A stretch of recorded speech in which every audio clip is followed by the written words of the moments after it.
Hi everyone. This is the second video in my series looking at tarot cards that I've bought over the last 2 years because I have a tarot card addiction, as I'm sure you might if you're watching this video. So today I'm spilling the tea on the Disney Villains Tarot deck. I bought a couple of the Disney ones. I also bought Hocus Pocus, which I'll be doing a video for. I know that there's an Alice in Wonderland one. I did not buy that. I'm hoping that at some point they put out some more because they're really nice looking, really good quality cards and fun collectibles for those of us who collect tarot cards. So let's start by looking at this box. Comes in a nice box. It's not your typical cardboard one.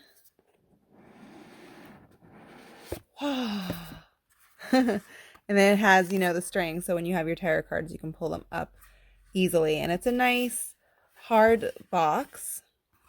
There's the cover.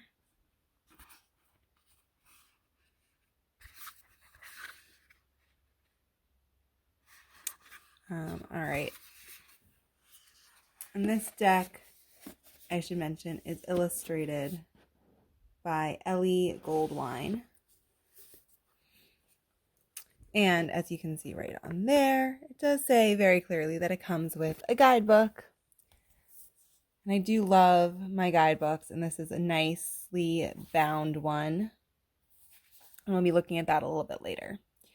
So the cards themselves are pretty traditional. The major arcana, the only real difference is that when you get to the Lover's card, it's called something different, but it's still the Lover's card. It's true love. And it's a picture of Ariel and Eric, which I appreciate because Ariel is my favorite Disney princess. I'll go through all these major arcana so you can kind of get a sense of these cards. One thing that I have a problem with this deck, which I did not foresee happening and was actually quite surprising to me, but then I realized makes perfect sense, is that I do not know who all of these characters are. Unfortunately, even though I grew up on Disney, I grew up on the classics that had been re-released into movie theaters and shown, I guess, on ABC or the Disney Channel or something. And then, of course, I grew up on The Little Mermaid, as I mentioned, Aladdin, Beauty and the Beast. And then I was I don't want to say I was too old for Disney movies, but I kind of was. So, Emperor's New Groove, never seen it. I've only seen one of the Toy Stories, guys, which I know is a problem and has nothing to do with age, but you get my point. So, a lot of these characters, I'm like, who are they? This guy? I don't know who that is. Who is that? I don't know. He's a fool, though. So I, unfortunately, am having a little bit of trouble accessing some of these because I just don't know who they are. Who are these guys? At first I was like, Flotsam and Jetsam. I'm like, no, they're eels. And they are in this deck somewhere, by the way. But yeah, so I have seen Tangled. But that's also pretty accessible for someone who hasn't seen Tangled. But, who is this lady? I have no idea who that lady is. And so when I'm trying to look at the deck and use my intuition to figure out what this is, it's a little bit harder because this deck is designed as a pop culture reference. And if you don't get the pop culture reference, you're kind of lost. So, yeah, I guess I need to watch more Disney movies. But, that's always been on my bucket list anyways to do. So, looking at individual suits. So here's the Ace of Cups. One thing that I like about the Disney cards, and it's true of Hocus Pocus too, is even when they have just pip cards, they're very animated. So these are just pip cards. They're just cups, right? For the most part. No, but they're fun to look at and they're all different. But then sometimes the cards have characters on them. And so my one complaint, I guess, would be pick a lane and stay there. I think the Hocus Pocus deck does that a lot better than this one. But like, most of these are pips. And then again, like there's a character. And, again, if I don't know who the character is, it's harder for me to, the meaning of the card. So, just either pick characters or don't. But for all the court cards, they do have characters, and each suit, the cups is kind of an exception, but each suit, generally the court cards match the non-pip cards in the deck. So like this is the only, I think, Beauty and the Beast character in the cups, which is kind of weird. But everything else is Little Mermaid and Peter Pan, which is cool. So we'll look at swords next. So again, you have your pips, and they're pretty different. And, you have, like, this is pretty traditional. Like, that's not a pip card, I suppose, because it looks just like the Three of Swords that you're used to. So you can see swords has Lion King. It has Cinderella. I had to look up the cat's name. It's been a while since I've seen the movie, guys. But Lucifer is all over this deck, as is Scar. And then when you get to the court cards, again, you have Cinderella. You have, I don't actually know who that guy is. So there's a random one there, I guess. But Cinderella and Lion King. So I do appreciate that each suit kind of like sticks to its movies. It doesn't go all over the place. So here we have Robin Hood. I know I've seen that dude before, but I don't know who he is. Lion King is here too. It's interesting because Lion King, Scar specifically was in the swords that we were looking at. This is like not a pip card and not a character. It's very confusing. But the hyenas are all over this suit. So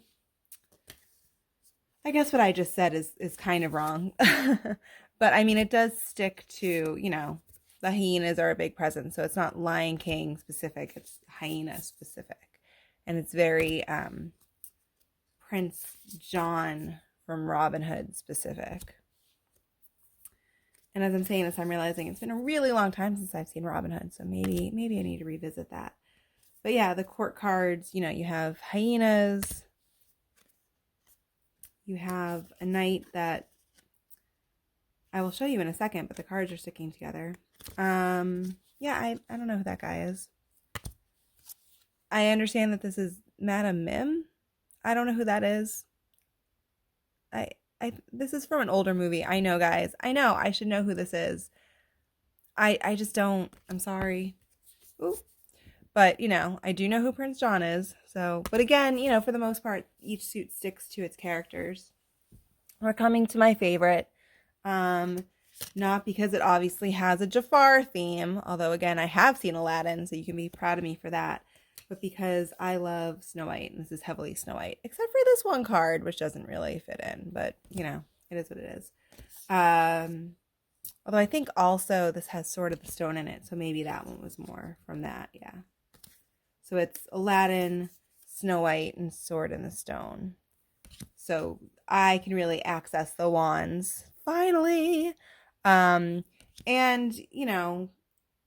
I'm a fire sign. Both my sun and rising sign are fire signs, and wands is fire. So it feels fitting that I actually know who all the characters are in this wands deck. And sorry to all other villains, but this is my queen. Look, she's the coolest. Fashion-wise, she's awesome. She's sexy. She's cool. She's magical. Okay, she's vain. She's not a good stepmother. She's greedy and not a good person. But she's my queen. Yeah. Got some Iago. I never remember the name of the villain in Sword and Stone. I always want to call her Morgan Le Fay, and I know that's not who she is, but at least I know who she is, even if I can't remember her name. Yeah, so that's the deck. I should probably speak about the cards, which, in case you're curious, this is the back of them. It blends in with my background, so I didn't want to just leave them there because you might not see them at all. these cards are thick, but they are shuffleable because they're not like, they're flexible. I can bend them easily. But when you put them all together, like just a suit is pretty easy to, and I'm one of those people that, I'm moving the camera as I do, sorry, that likes to do the, poker bridge thing, which I'm not doing very well right now. And in small doses, you can do that with this deck. But unfortunately, when you put all the cards together, and you can really see this with the major arcana because there's more of them. Like I can't fan them out. Like they all stick together. They're harder to bend, which is great for a collector's thing, but not so great when you're actually trying to use them. So, and I'm not trying to diss this deck. It's a really well done deck for the most part. And you don't want a flimsy tarot card, but this goes almost too far in the opposite direction. So, anyways, time to talk about the guidebook. The guidebook, I mean, here it is. It looks nice, It has a table of contents, which, makes it more of a book. Not a lot of these guides or little booklets do. It has an introduction where it tells you about, what tarot is and about the deck. And it has really nice colored pictures throughout as well. It really gives you a good intro. And then, it has like a chapter heading for each section. And then again, when it goes into what the actual cards are, it has a nice picture for you to see, at least with the major arcana. And it shows you, it tells you a little bit about the person. It has upright and reversed. So I'm going to show you one for a character that I have no clue who this lady is. No clue. But it tells me a little bit about her. I can see, what it means. So that's good. And then when you get to the other cards, so again, we have a nice little title page. So you're looking at minor arcana. And the pictures for the court cards at least are still there. And it starts with the court cards going king, queen, knight, page before going back to ace. So this doesn't really give you character info, but it does tell you what the upright and reverse positions are. So for me, I don't know. It's frustrating when you don't know, like, who is in here and you're supposed to. And it makes it harder to use my intuition because maybe it's just me because I'm second guessing myself because I'm like, who is this person? Why don't I know who they are? Why? I don't know what this means because I don't know who the person is. And so it makes me work like really hard for it. You can see some of that. So it's the same for all the suits. I won't show you all of them. But then my favorite part, tarot readings. So for anyone who watched my first video, you know that I really do love my spreads. I'd be remiss to not show you this page, which I think is really interesting. Most booklets do not have a caring for your deck card, so that's really cool and appreciated. So I love my spreads, and Disney did not disappoint with its original spreads. So before you get to them, it tells you, what to do to prepare to read tarot. There's my Flotsam and Jetsam. Oh, there they are. And I've only actually used one of these spreads so far because the others, I didn't feel that they applied to anything going on in my life when I was looking for a spread, but I love the creativity. So there is a poison apple spread. This is the one I've used. The diamond and the rough spread. And Ursula's Cauldron tarot spread. And you'll notice they all reference movies I've seen, so I appreciate that as well. But not only are there three original spreads, but they're in theme and they're cute. And it's not the Celtic cross and it's not, past, present, future. Like they're all They're all their like own thing, and they fit the theme of the deck, which I think is really cool. And at the very, very end, you get to learn about the author and illustrator. And I did mention the illustrator was Ellie Goldwine. But here, finally, we see that Minerva Siegel is the author of this deck. Oh, there's also a Nightmare Before Christmas deck I'm seeing. I could look into that. I do have the Supernatural one, but that's not Disney, so I wasn't really talking about it. So yeah, so you can learn about the people who created the deck. And that is the Disney Villains Tarot. I did some interview spreads with this, and this deck is,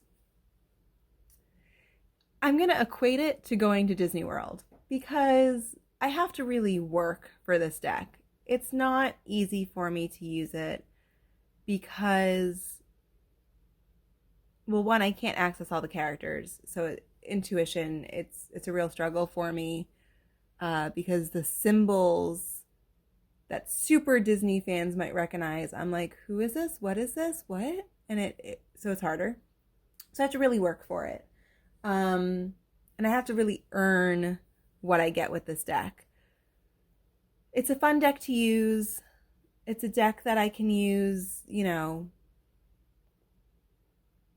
more for practice and honing my craft than for getting answers.